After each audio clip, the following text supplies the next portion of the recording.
It's time to talk transfers now. Of course, the window shuts on Monday, and we're right across it throughout the day here on talkSPORT, a special drive show taking you up to 7. The window's closing earlier this year, and Jim and Alex Crook and Danny Murphy coming in. They're going to be reacting to all the deals after 7 o'clock. But there's still work to be done over the weekend. Let's find out if Ben Jacobs, one of our transfer gurus, is expecting a busy one. Hi, Ben. Afternoon, guys. So you expect to be a busy man over the next 72 hours, I'm sure. Yeah, I think so. Alexander Isak could go down to the wire. Rasmus Højlund expected to depart. Nico Jackson, another one. There's a few big stories still unresolved. Harvey Elliott as well. Arsenal and Piero Hincapié. So I think this is going to be box office, and make sure you stay tuned over the weekend and, as you say, on deadline day. A lot of people are wondering why Chelsea didn't pull the trigger on Simons and why they've let Spurs come in and take him. Is this, do you think, to do with outgoings, to do with the Nicholas Jackson situation? Yeah, I think that's one aspect for sure. That the feeling I got from Chelsea sources was that Christopher Nkunku and Nico Jackson would have to leave for Xavi Simons and Alejandro Garnacho. And naturally, Tottenham, knowing this, were able to move quickly, and Chelsea had no time to necessarily react. The other factor, I think, is that there are other targets on Chelsea's radar. We know that they've held some exploratory talks with Fermin Lopez at Barcelona too, so it was never Xavi Simons or bust. And I think the final factor in all of this is that Xavi Simons, yes, wanted Chelsea for much of the summer, but more broadly, he wanted to come and play in the Premier League. And if you think about Chelsea's position, attacking midfield, number 8, number 10, whatever you want to call it, you got Cole Palmer there when he's fit. Whereas I think the Tottenham pitch to the player was very much you're coming in and you're going to be the number 1 in that position and start every week. And that was a decisive factor as well. Interesting. Voldemar to Newcastle, has that blindsided people a bit? When did you get the sort of whisper on this? And do you think it's going to get done before Monday?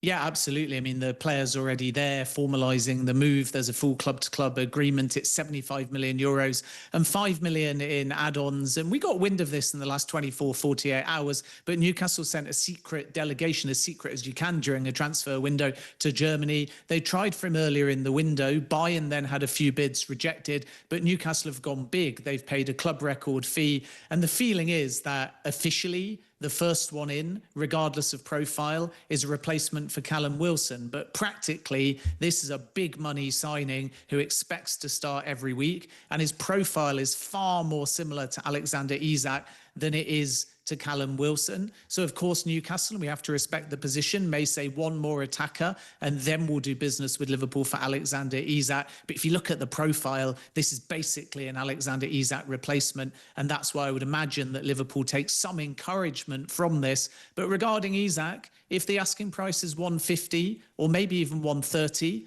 I wouldn't expect Liverpool to do a deal. If it drops to about 120, I think Isak will leave between now and the end of the window. Yeah, Liverpool's strategy will be interesting, won't it? How they approach it now, because if Newcastle sign a replacement and they do manage to bring Visser in as well, which they're still working on, they'll know that Isak's going. Make Newcastle very decent. I've been impressed with the way they've played without Isak. Yeah. You had 2 good strikers. There's slight complication, and they've lost Gordon for 3 games, and they've got injuries now true. As well after Monday night. But it's interesting how canny Liverpool are going to be, saying, well, we offered you 110, take it or leave it. At this late in the window, it's going to be a bit of brinkmanship going on, Ben.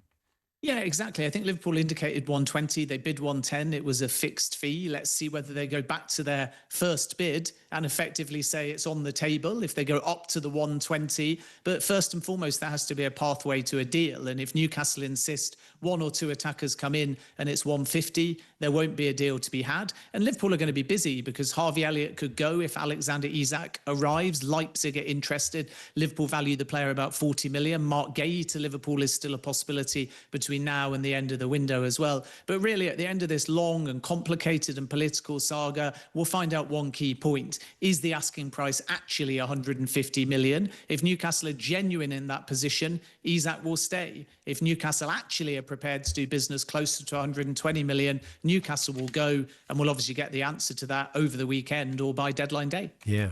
Yeah, it'd be interesting to see how many get left at their clubs and sort of unhappy, like Visser. Will he still be at Brentford? It seems unlikely. But yeah. Would you be surprised, Ben? You kind of feel that the way that one's been heading, they're going to get that one done?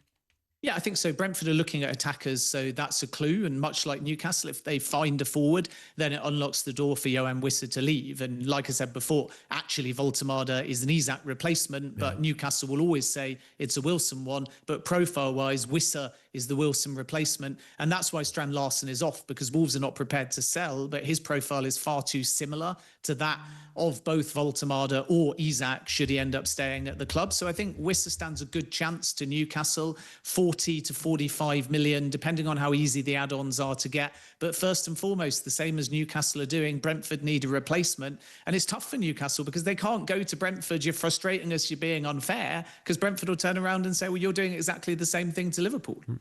West Ham have signed Matheus Fernandes from Southampton. A lot of money, isn't it? Yeah, a £40 million deal. I think a few people are raising eyebrows at that. Good value for money. What do you think, Ben?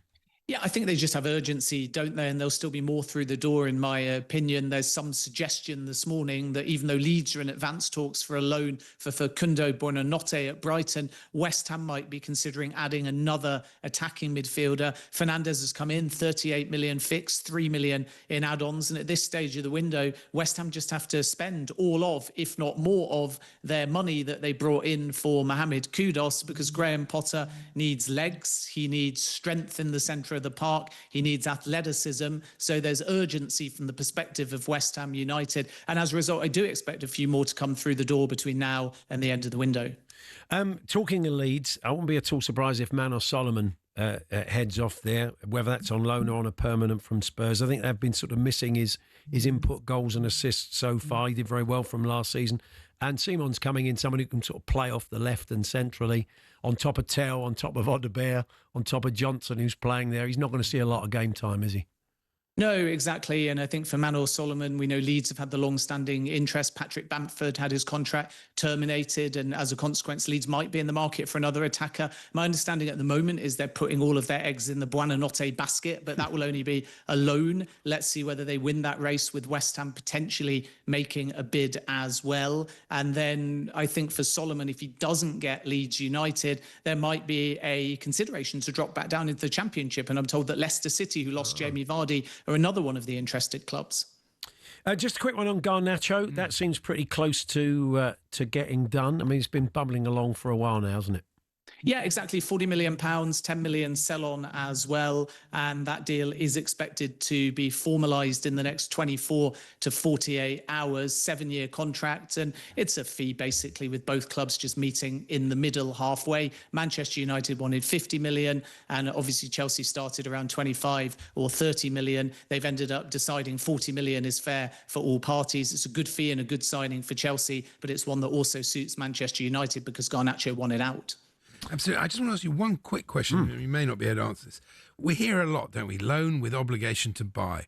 What is behind this? What's the advantage for the club that is taking the player? Aren't you just spending next year's money now? How does this work? I don't get it.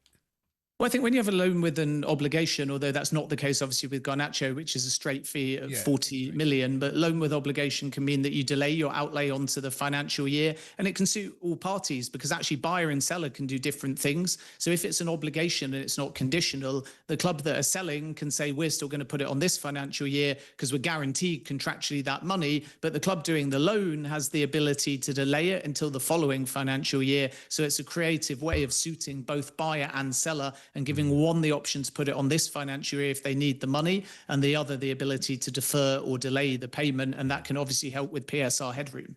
Quick one from James, just very, very quickly. Ben, can you ask Ben about Palace incomings? Because I'm sick of hearing about outgoings. Anything good? Any good news for Palace incoming? Yeah, I think there is good news for Crystal Palace. And obviously at the moment, they've held on to some of their stars, even though Eberici Eze has gone. Let's see what happens specifically with Mark Gahey. That's a very interesting case. And Liverpool are still there. Adam Wharton's expected to stay, and so is Mateta. And Crystal Palace have also agreed a deal for the French centre-back, JD Canvot, who now is going to formalise his move from Toulouse. And I'd expect that one to be official over the weekend. Brilliant, Ben. I'm sure we're going to be chatting on Monday and a whole lot. And have a good weekend. We'll catch up with you soon. Thanks a lot. Have a good weekend. Paul Hawksbee and Andy Jacobs. Monday to Friday afternoons, 1 till 4. On AM, on DAB, via the talkSPORT app and on your smart speaker. talkSPORT.